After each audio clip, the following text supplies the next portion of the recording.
Today we're going to learn how to smooth the time series using moving means. So this one here, we're going to look at means.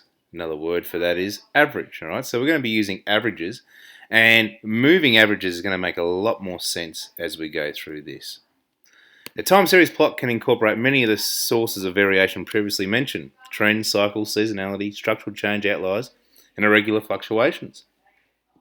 One effect of the irregular fluctuation and seasonality can be to obscure an underlying trend. The technique of smoothing can sometimes be used to overcome this problem. This is what a lot of government sources do and big business do. They smooth their data to make it look a little bit better. Smoothing a time series plot using moving means. This method of smoothing involves replacing individual data points in the time series with their moving means. The simplest method is to smooth over a small number of odd number points. For example, 3 or 5. This is very important. 3 or 5, we're going to do odd numbers.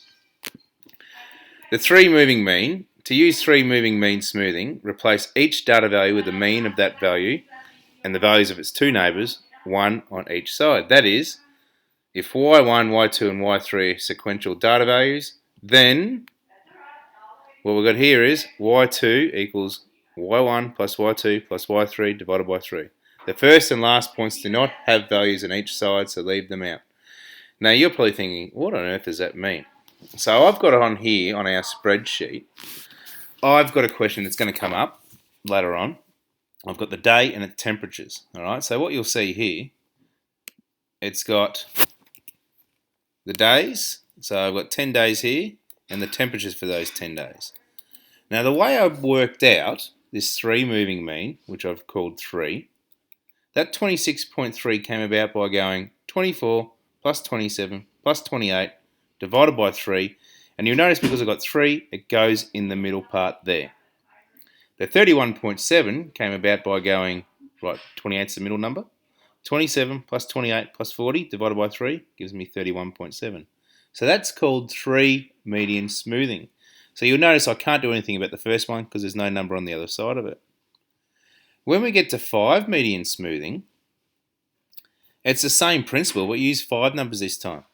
So I can't put anything in these 2 spots here because the first middle number for 5 of them, I'm going to use these 5 numbers here, lines up with the third day, 28.2.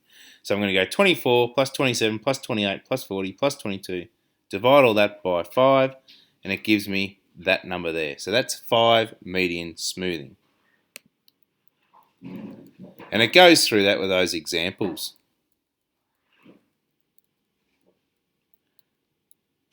And what we've got here, it's another example. Have a look at that.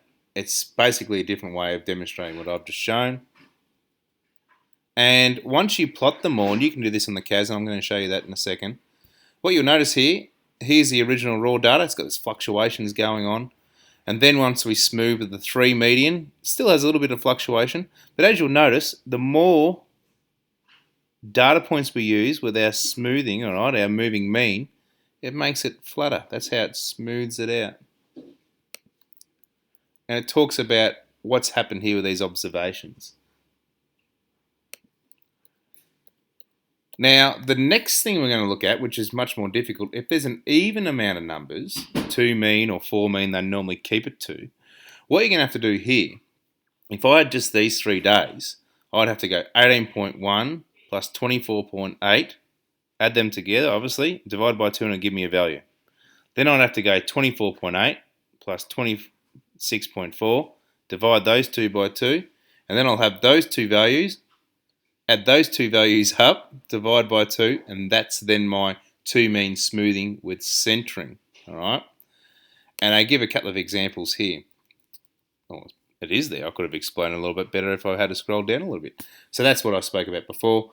Because I'm only going to use 2 pieces of data, add them up, divide by 2, get a value, add those 2 up, divide by 2, get a value, and then we can move on and get our centering.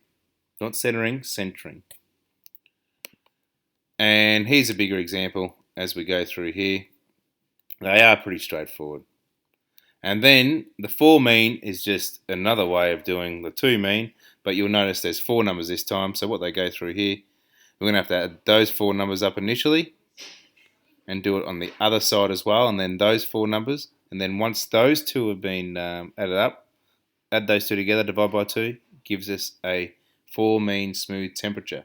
So on Thursday, that's going to be the temperature there. And you get a lot of questions like this. They're not going to make you do a whole week's worth of 4 mean centering. They'll probably say, what's the 4 mean centering value for Thursday or for Wednesday? That's how they're going to put it towards you. So here we go. I've got some scribbles on here. Let's do some basic skills. The table below gives a temperature, degrees Celsius, recorded at a weather station at 3 p.m. each day for a week. The 3 mean smooth temperature for Wednesday is closest to what? So I've got Wednesday, I'm going to do 3 mean. So I have to include Tuesday and also Thursday. So I add those 3 values up, divide by 3, and it gives me an average. Answer C. Then I picked another one out. I picked out question 4 here. The 2 mean smooth temp with centering for Tuesday is closest to what? So Tuesday's here. So I have to add Monday and Tuesday together, and then I've also got to add Tuesday and Wednesday together. So I've got that in their different colours. So the 28.9 and 33.5 got a value. And then I've got the 33.5 and the 21.6, divide them by 2, get a value.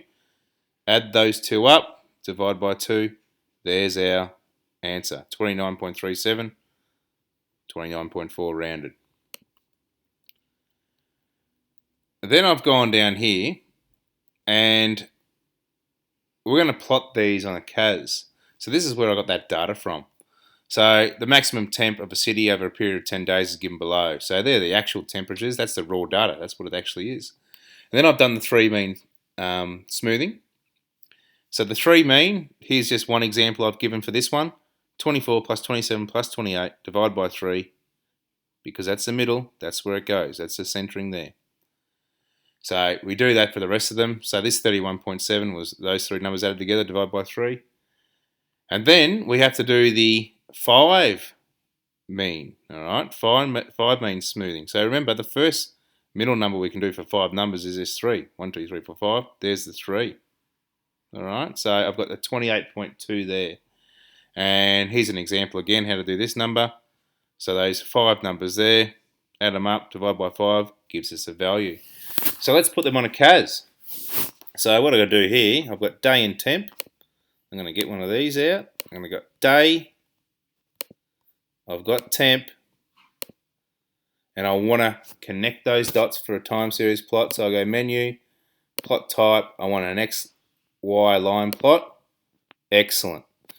Now, we also have to add the 3 on and then also the 5 on. So what I've got to do here, I'm going to go menu,